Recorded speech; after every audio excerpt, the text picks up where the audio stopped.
नमस्कार दोस्तों, पुनः स्वागत है आपका राष्ट्रपति निर्वाचन की प्रक्रिया की चर्चा में।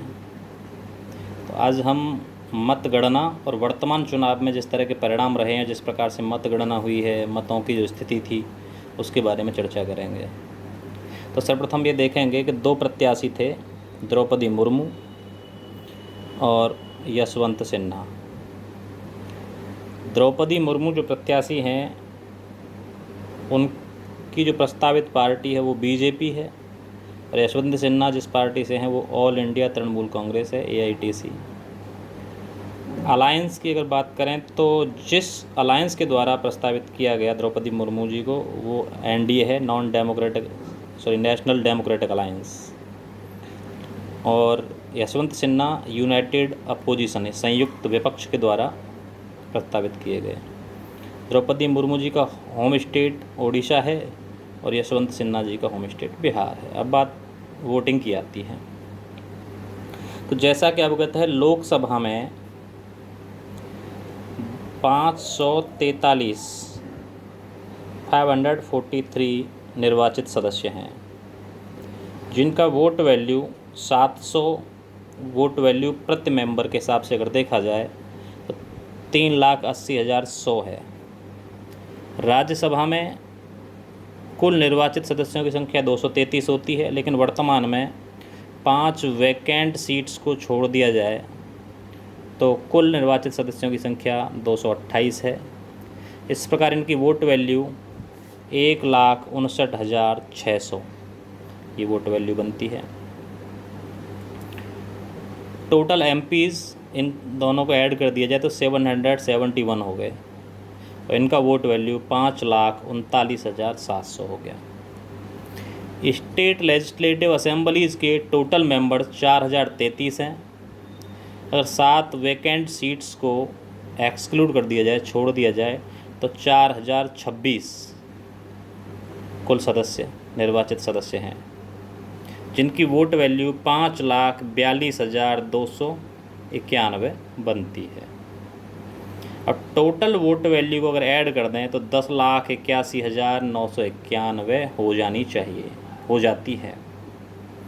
परंतु अब इन सभी मेंबर्स को ऐड करें, 771 MPs हो गए संसद सदस्य, 4,026 आपके राज्य विधानसभाओं के सदस्य हो गए।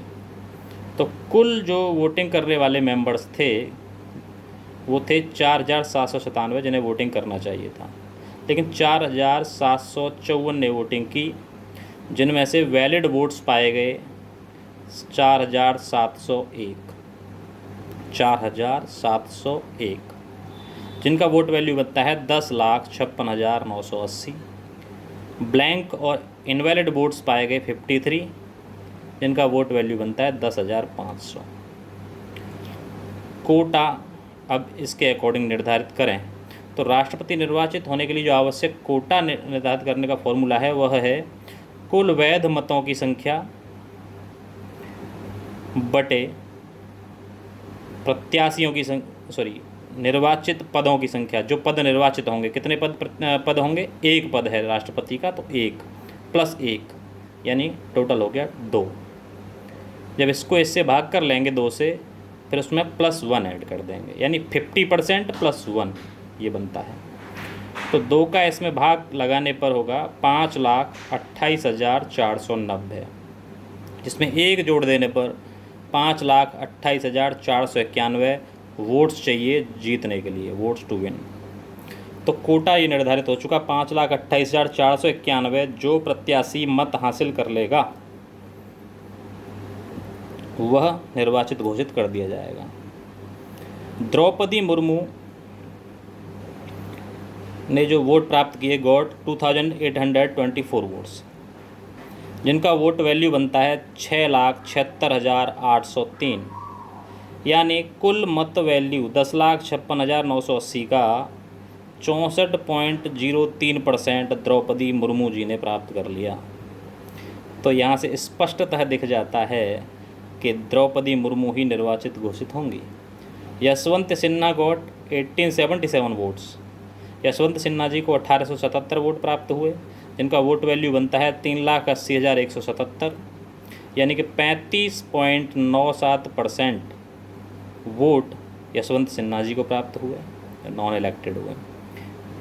तो फाइनली पोल पैनल ने द्रौपदी मुर्मू जी को इलेक्टेड घोषित कर दिया। तो ये वोटिंग गणना करने का तरीका है। यहाँ से आप कोटा सीख गए होंगे। कोटा जो है वह संविधान में ही वर्णित है कि किस तरह से कोटा निर्धारित किया जाएगा राष्ट्रपति के निर्वाचन के लिए। और वर्तमान चुनाव प्रक्रिया और वर्तमान वोटिंग के आधार पर हमने ये देखा है कि किस तरह से गणना की जाती है। धन्यवाद।